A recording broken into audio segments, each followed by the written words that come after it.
बुलढाणा जिल्ह्यामध्ये गेल्या 3 ते 4 दिवसापासून पावसाची रिपरिप सुरू आहे। काही परिसरामध्ये पावसाची संततधार सुरू आहे आणि यामुळे जे शेतकऱ्यांनी पिकं पेरली होती शेतामध्ये ती पिकं सध्या उगवली आहे। सध्या पिकं मोठ्या डौलानं या ठिकाणी डोलताना आपल्याला दिसतायत।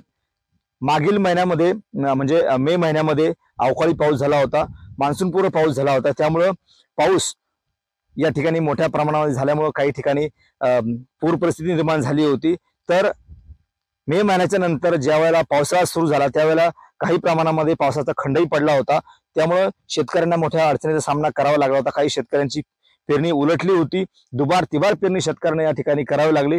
तर मागच्या पंधरवाड्यामध्ये बुलढाणा जिल्ह्यामध्ये सुद्धा म्हणजे मेहकर आणि लोणार तालुक्यामध्ये मोठ्या प्रमाणामध्ये ढगफुटी सदृश्य पाऊस झाला होता। त्यामुळे त्या भागातील शेतकऱ्यांना सुद्धा दुबार तिबार पेरणी करावी लागली, मोठं शेतकऱ्यांचं नुकसान झालंय। मात्र आता सध्याची परिस्थिती पाहिली तर गेल्या 3 ते 4 दिवसापासून या बुलढाणा जिल्ह्यामध्ये संततधार पाऊस या ठिकाणी सुरू आहे।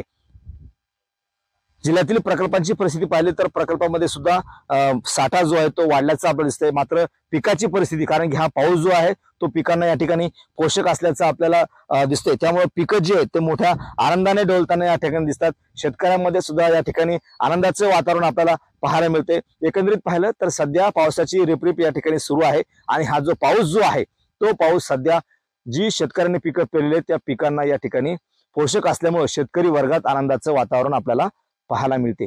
कॅमेरामन निलय देशमुखसह गणेश सोळंकी, टीव्ही मराठी, बुलढाणा।